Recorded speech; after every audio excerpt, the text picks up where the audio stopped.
the other morning on this road. I was coming the other opposite direction, heading to work. I'm on my way home from work now, and I'll point it out when I get up here. But there's a long stretch of road, and it's one of the few places that's, other than this one right here, that's safe to pass. There's only a couple of areas on this road where it's long and straight for passing, and I'm not a fast, super fast driver, or even a motorcycle rider for that matter. I'm conservative, I guess. The speed limit is 55, and I typically don't go over 60, 61. That's about normally where I keep my speed. And but I still get passed because, you know, there's people on the road, and it doesn't matter how fast you're going, they have to be in front of you. Well, yesterday morning, well, no, it wasn't yesterday, it was the day before yesterday, I guess it was. And it might have been yesterday. Anyway, this truck, a black pickup truck, passed me. And like I said, I was going 60, so I guess they wanted to go 65, or who knows, whatever. Well, anyway, they passed me, and I just, you know, I let them go. I don't speed up, I don't do anything. Just do what you got to do. You know, you're not affecting me one way or another. And I'm a firm believer that karma, you know, comes back to haunt people. And when I get passed, and not just normal pass, I'm talking when people break laws to get around cars, you know. I hope that, you know, they end up with a flat tire, or they go off the road or something. I don't wish any harm on them, but, you know, I want the karma to come their way. Well, this particular truck passed me, and they probably got 3 or 4 miles ahead of me, maybe. And I caught up with them up here, and I'll point it out. It's a biological research facility, and I think they research pitcher plants. I think I mentioned this in a previous blog, as it was one of the few things that I drive past on my way home and to work. Well, anyway, I saw a car pulled off on the opposite lane on his phone, and then I saw that the truck had pulled off about 100, maybe 50 yards past that car, and the driver of that truck had gotten out, and she was looking at the front of her truck, and then she was also on the phone. So I'm trying to take all this in to figure out my path. Now, I was driving my car, I wasn't on my bike. Well, I look, and she had struck a bald eagle. Yeah, she hit a bald eagle, and I don't know what the circumstances were. I don't know if the bird was on the side of the road and she just assumed it would fly away. But you can't assume things like that, even with these buzzards you got. You know, you got to approach them, and you're like, well, if he takes off too late, I'm either going to hit him or what.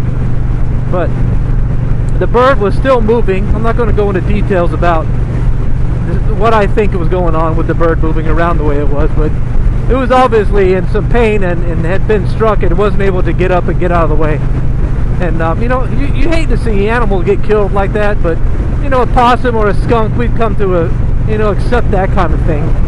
But to see you know, our you know, the emblem of our nation writhing around on the highway because somebody was in a hurry, and I assume that's the problem. I mean, that's my attitude, because I was already, you know, thinking that this driver's in too much of a hurry anyway. And yeah, it was horrible, you know, horrible. We don't have a whole lot of bald eagles left in the world. I know they're not on the endangered species list anymore, but you know, that's just an animal that you don't want to see harmed, and it just burns me up, you know. Anyway, I thought I'd share that little tidbit, you know, so anybody out there getting in a hurry, be careful, because you know, maybe you get behind people who aren't going as fast as you are to slow you down. To, you know, everything happens for a reason. I guess her being in a hurry that day, that bald eagle had to pay the price. When I came home from work the same day, the eagle wasn't there anymore, so I can only hope that it was able to be rescued. My gut feeling tells me that it was probably euthanized, based on what I saw anyway.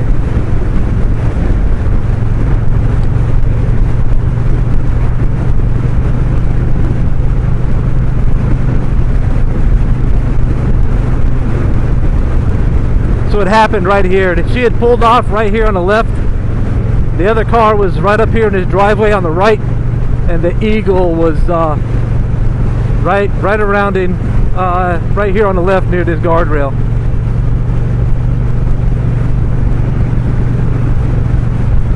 So I didn't see a bunch of feathers when I went by the first time. I'm hoping that it was just stunned and it was having trouble getting its bearings to get back up, but I don't know. Those are pretty frail birds, no matter how big they are.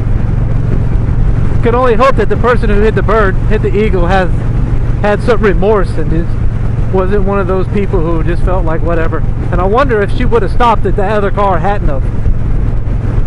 You know, if she just would have kept on going and not worried about it. But the other car, I don't know if he saw it or whatever, but he definitely got out. He was on the phone calling it in, and I think that because she was pretty well past the strike zone, and I'm just wondering if that car stopping convinced her that maybe she better stop as well. So we're getting teased with 70-degree weather, and Sunday, I think, or Saturday night is supposed to dip down into the 30s, and the high Sunday is going to be 50, 53. Still not bad, and still getting out and hanging out inside weather right there. Anything above 50 degrees is beautiful. Anything below 70 is beautiful. 50 to 70, that's my temperature zone.